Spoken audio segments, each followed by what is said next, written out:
जी कहिए, किससे मिलना है आपको? अस्सलाम वालेकुम, माफ़ कीजिएगा हमने आपको तकलीफ दी। हमें यहाँ का पता मेरे कज़न महमद ओस्तोक ने दिया था। क्या हम आपसे कुछ सवालात कर सकते हैं? किस बारे में? माफ कीजिएगा, आपका नाम क्या है? मेरा नाम फिजा है। फिजा साहिबा, जिस शख्स ने हमें ये पता दिया उसने कहा कि हमारे कुछ सवालों के जवाब यहाँ मिल सकते हैं। यानी जवाब हमारे लिए बहुत अहम है, जिंदगी और मौत का सवाल है। क्या आप हमें थोड़ा वक्त दे सकती हैं प्लीज? हाँ, अब याद आया मुझे। मैं समझ गई आप लोग कौन हैं। आइए अंदर तशरीफ लाइए, आप लोगों के सारे सवालात के जवाब देती हूँ।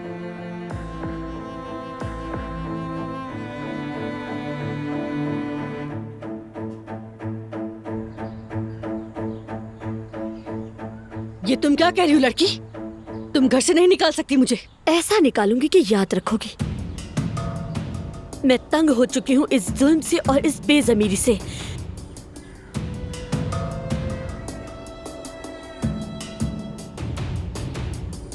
तुम हमेशा इस बात पर भरोसा करती हो ना कि मैं जुमाना को 2 बातें सुना दूंगी। घर में झगड़ा ना हो इसलिए जुमाना कभी जवाब नहीं देगी, है ना? जुमाना कुछ नहीं करेगी।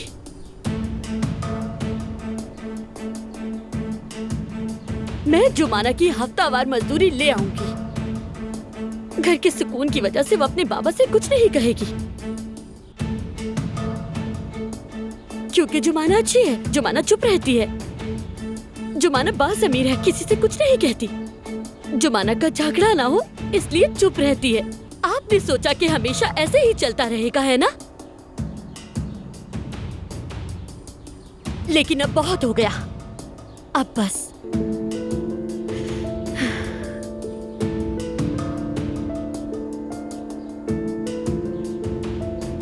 ये मेरी बहन का मामला है, याद रखिएगा।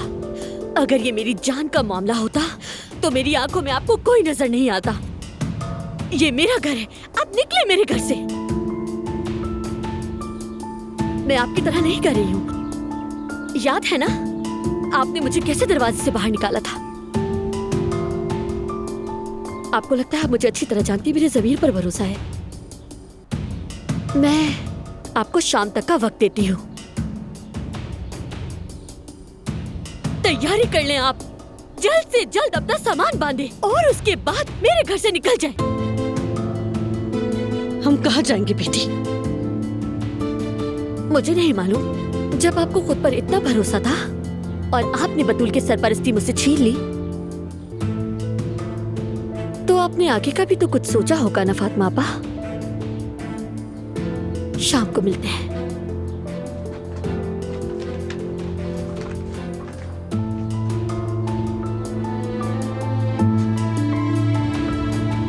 तुम देख लेना, ये मामला यहाँ खत्म नहीं हुआ। मैं तुम्हें पछताने पर मजबूर कर दूंगी, देख लेना।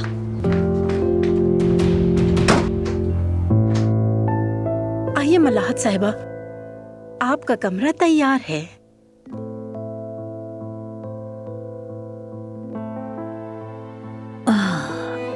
शुक्र है खुदा का, अभी दुनिया में मेरी रोटी बाकी है। ऐसा मत कहें मलाहत साहिबा, कसम से बहुत दुख होता है। अम्मी जान, आप ऐसा करें, थोड़ी देर आराम कर लें। वैसे लड़कों की क्या खबर है? अस्पताल में तो उन्होंने मुंह भी ना खोला, एकदम चुप रहे। क्या उमर ने बच्चे को ढूंढ लिया? नहीं, कसम से अम्मी जान, किसी पागल ने कुएं में ऐसा पत्थर फेंक दिया है कि 40 अक्लमंद भी मिलकर उसे नहीं निकाल पा रहे। मुझे तो बिल्कुल ही समझ नहीं आ रहा कि क्या सच है और क्या झूठ। अल्लाह बेहतर जानता है। और अगर सच है तो एलिफ और उमर का एक बच्चा भी है। इस सूरत में तो मैं खाला बनती हूँ और आप भी। नहीं सफिया, नहीं, ऐसा कुछ नहीं है। ये सब मेहमत की साजिश है। मेरी जुमाना की क्या खबर है? वो तो मुझसे मिलने भी नहीं आए। औजान भी कल से नहीं आया। क्या हुआ है? मैं जानती हूँ जरूर कोई मसला है। सफिया, कुछ बताओ तो, मोहल्ले के क्या हालात हैं? कसम से कुछ नहीं मालूम मलाहत साहिबा। मैं तो बस सिर्फ सोने के लिए अपने घर पर जाती हूँ, ना कुछ देखती हूँ और ना कुछ सुनती हूँ।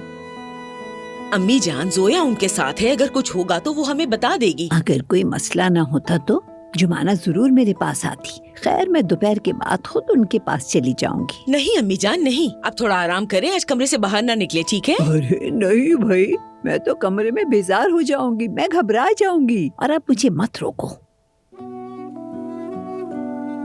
सच कहूँ तो सब कुछ उलट पुलट हो गया है।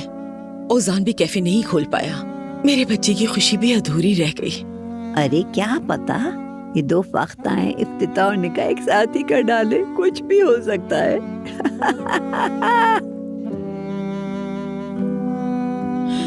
अल्लाह खैर करे।